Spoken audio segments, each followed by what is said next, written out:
Hello friends, आज law का paper आ चुका है इंटर का दिसंबर 2025 का। चलिए इसके एमसीक्यू सॉल्व करते हैं। तो फर्स्ट एमसीक्यू की तरफ बढ़ते हैं अपन।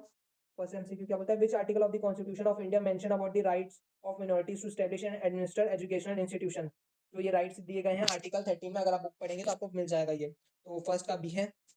Second, in a conciliation, if no consensus could be arrived at between parties and the conciliation proceeding fails, the parties can then resort to। अगर अपन कंसिलेशन प्रोसीजर के थ्रू जाते हो और पार्टीज का डिस्प्यूट सॉल्व नहीं होता है तो पार्टीज नेक्स्ट कहाँ पे अप्लाई कर सकते हैं? आर्बिट्रेशन के अंदर में अप्लाई कर सकते हैं। तो टू का ए है। Three, in which of the following are the basic aims and objective of Indian constitution discussed. तो ये जो दिया गया अपना प्रीमेम्बल के अंदर में दिया गया हुआ है, तो थ्री का बी है। Fourth, which parties to a contract substitute it with a new one or agree to reside or alter it the original contracts। अगर ये बोलना ये चाह रहा है कि अगर अपना पुराना कॉन्ट्रैक्ट था वो नए कॉन्ट्रैक्ट के साथ रिप्लेस हो गया या कैंसिल हो गया पुराना कॉन्ट्रैक्ट, या पुराने कॉन्ट्रैक्ट में कुछ चेंजेस हुए हैं, तो यहाँ पे कॉन्ट्रैक्ट क्या होगा? वैलिड रहेगा पुराना वाला? नहीं। वॉइडेबल होगा? नहीं। Need not to be perform, अपन को पुराना कॉन्ट्रैक्ट को परफॉर्म करने की जरूरत नहीं है, क्योंकि अब अपन जो परफॉर्म करेंगे वो न्यू कॉन्ट्रैक्ट रहेगा, लीगल नहीं। तो फोर्थ का आ जाता है आंसर सी।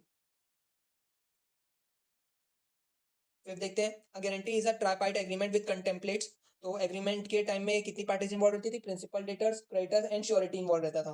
तो इसका आंसर है B, principal, debtor, creditor and the surety. Six देखते हैं, if a seller make use of pretended bidding at an auction to raise the price the sale is.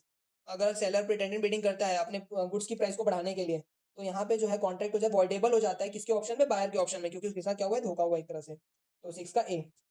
Seven देखते हैं, as per negotiable instrument act which of the following is not a instrument. इनमें से कौन सा instrument नहीं है? अगर आपने फाउंडेशन भी पढ़ा है तो आप ये आराम से बता सकते हो। फॉरेन इंस्ट्रूमेंट इंस्ट्रूमेंट होता है, एम्बिगियस इंस्ट्रूमेंट भी इंस्ट्रूमेंट होता है, इंक्वेट इंस्ट्रूमेंट भी होता है, डिजिटल इंस्ट्रूमेंट नहीं होता है। तो यहाँ पे सेवन का डी है।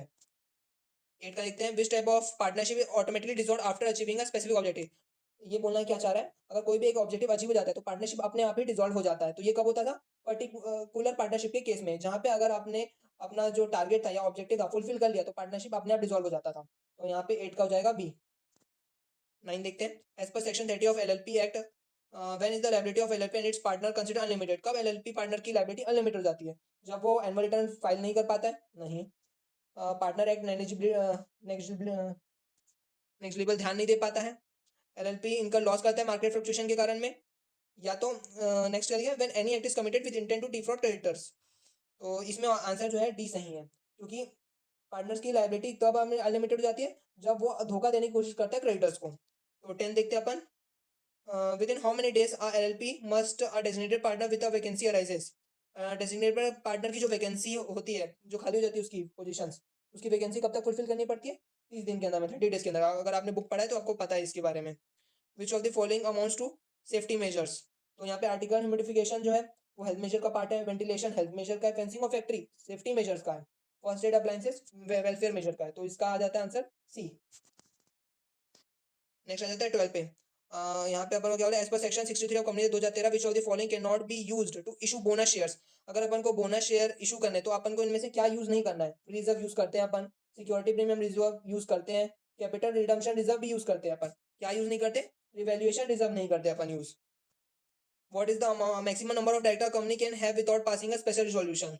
तो पब्लिक और प्राइवेट का सेम है, दोनों का है आंसर 15 है। 15 डायरेक्टर अपन मैक्सिमम रह सकते हैं विदाउट रिजोल्यूशन, स्पेशल रिजोल्यूशन। तो 13 का हो जाता है 15 बी। नेक्स्ट 14 कहते हैं, at every AGM not less than dash total number of director shall retire bye rotation. कितने डायरेक्टर रिटायर हो जाते हैं रोटेशन के थ्रू? तो अगर आपने डायरेक्टर चैप्टर पढ़ा है तो इसका जो सही आंसर है वो है 1/3। तो 14 का ए। 15 देखते हैं, विच of the following is the disadvantage of business ethics. अगर आपने बिजनेस एथिक्स पढ़ा है उसके एडवांटेजेस तो आपको पता होगा। पहला जो ए जो दिया हुआ है, through increasing moral and trust business can increase the market share, ये एक एडवांटेज है। Publicity due to well and ethical performance, ये भी एक एडवांटेज है। Acceptance of product of the company by the public, ये भी एक तरह का एडवांटेज है। एडवांटेज क्या नहीं है? Diversity in achievements. 15 का आ जाता है डी। अगर मुझसे ओवरऑल पूछा जाए तो एमसीक्यू कैसा था, एमसीक्यू का लेवल कैसा था? तो एमसीक्यू बहुत आसान था, इजी था। हाँ, स्टार्टिंग में एक दो में दिक्कत हो सकती थी, क्योंकि मेजरली लोग सोर्स ऑफ लॉ जो स्टार्टिंग का बेसिक चैप्टर है वो पढ़ के नहीं जाते हैं। बाकी का पेपर तो बहुत आसान था, एमसीक्यू वाला पार्ट। तो आई एक्सपेक्ट कि आप 10 से 12 तो सही करके ही आते हैं।